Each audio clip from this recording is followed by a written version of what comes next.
Comment éviter qu'un élève annule son cours 5 minutes avant? Dans ce document, je vais te présenter donc un cours. Donc c'est un cours que j'ai donné à Sébastien. C'est le document que je lui ai envoyé une fois le cours terminé. Donc je vais pas le lire en entier parce que ça serait pas juste pour Sébastien qui lui investit dans des cours de formation. Je vais te donner en fait quelques petites astuces de ce cours que tu vas pouvoir utiliser. Et si tu veux en savoir plus, il suffit de me contacter. Tu as les liens dans la description YouTube et on peut voir ensemble comment améliorer tes cours, comment avoir plus d'élèves, comment tu peux améliorer ton école de musique ou ton entreprise, etc. Il suffira de me contacter. Alors c'est parti. Introduction. En fait, quand on commence à donner des cours, on a souvent envie d'être sympa. On veut arranger les élèves, on veut être souple. On se dit, bon, c'est pas grave, il y a eu un empêchement quand on est planté. Et parfois, oui, c'est vrai, un imprévu, ça peut arriver. Mais quand un élève annule son cours 5 minutes avant, et qu'il le fait une fois, puis deux fois, là, il y a un vrai problème.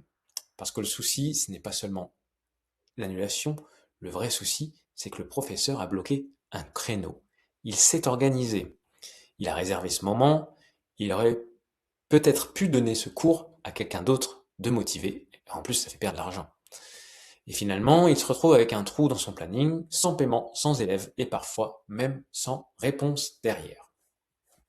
Donc la question est simple. Comment éviter que ce genre de situation se reproduise? Donc au sommaire, comprendre le vrai problème. Poser une règle claire dès le départ. Solution 1, faire payer le forfait à l'avance. 2, faire payer le cours à l'unité avant la séance. La 3, utiliser Teacher pour sécuriser le paiement. Mettre en place une adhésion annuelle. Ne pas trop se justifier. Le message à envoyer à l'élève et la conclusion. Donc là, il y a plusieurs astuces qui peuvent te faire changer la donne au niveau de tes cours et au niveau de tes élèves. Mais je vais pas toutes te les donner, malheureusement. Il va falloir me contacter pour ça. Donc en 1, comprendre le vrai problème. Quand un élève annule 5 minutes avant le cours, le problème n'est pas uniquement financier, bien sûr, il y a l'argent. Mais il y a surtout une question de respect du cadre. Un cours, ce n'est pas juste 45 minutes posées au hasard dans une journée.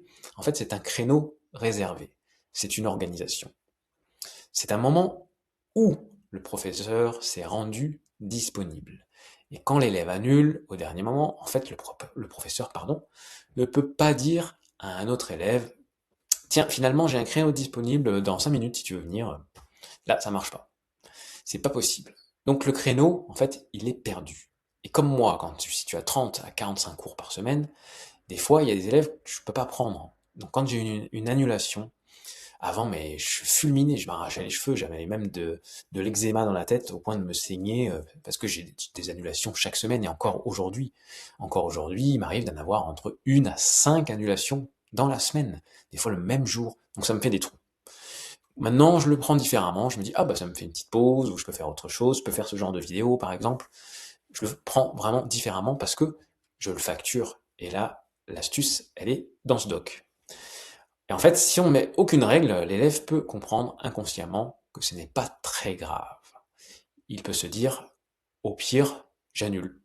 Et là, le professeur se retrouve dans une position inconfortable. Il subit, il attend, il espère que l'élève viendra, et ce n'est pas une bonne manière de travailler. Un professeur indépendant doit être humain, bienveillant, souple quand il le faut. Mais il doit aussi être professionnel. Être professionnel, ce n'est pas être dur, c'est simplement poser un cadre clair. Deuxième point, poser une règle claire dès le départ. La première chose à comprendre, c'est que beaucoup de problèmes arrivent parce que les règles n'ont pas été dites au départ. Ça, c'est mon cas. J'ai un problème avec ça, je veux pas mettre trop de règles, et du coup, les gens abusent. Si l'élève ne sait pas qu'un cours annulé au dernier moment peut être facturé, il peut tomber de haut quand on lui annonce. Donc le mieux, c'est de poser la règle dès le début. Par exemple, tout cours annulé, moins de 24 heures à l'avance, est dû, sauf vraie urgence exceptionnelle, maladie, etc.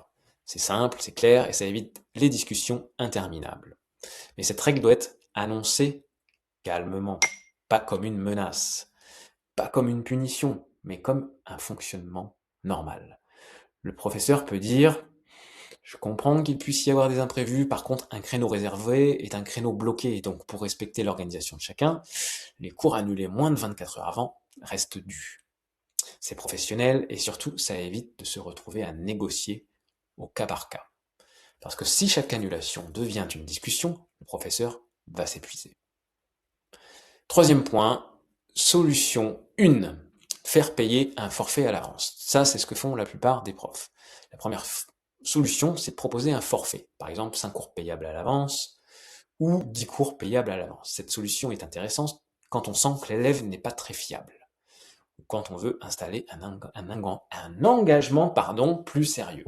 Par contre, j'ai fait une autre vidéo à ce sujet parce que moi je ne procède pas avec des forfaits, parce qu'une fois que les gens arrivent à la fin du forfait, 5 cours ou 10 cours, ils se disent bon bah c'est bon, j'ai assez appris, je ne reprends pas 5 ou 10 cours. Donc j'ai d'autres astuces pour ça.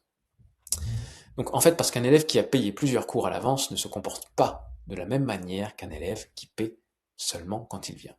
Il est plus engagé, il prend le rendez-vous plus au sérieux.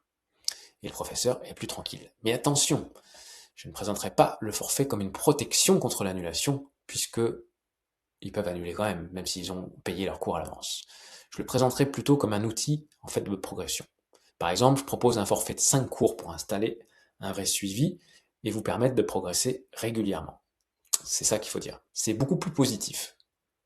On ne dit pas je vous fais payer d'avance parce que j'ai peur que vous me plantiez.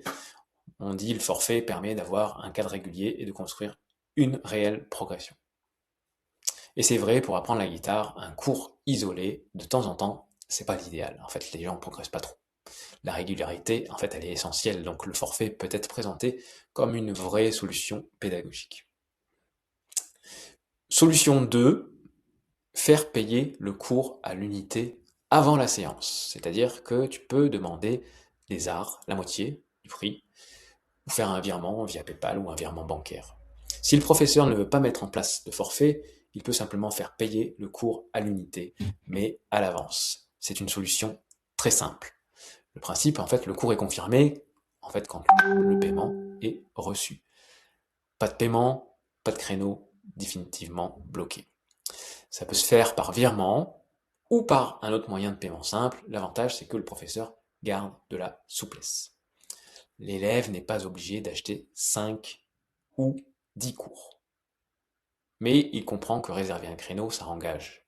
Alors un petit message possible, pour éviter les annulations de dernière minute, je fonctionne désormais comme ça. Le cours est confirmé une fois le règlement reçu. Cela permet de réserver le créneau clairement et d'éviter les situations où un horaire est bloqué puis annulé quelques minutes avant. Ce message, en fait, il n'est pas agressif, mais il pose une limite.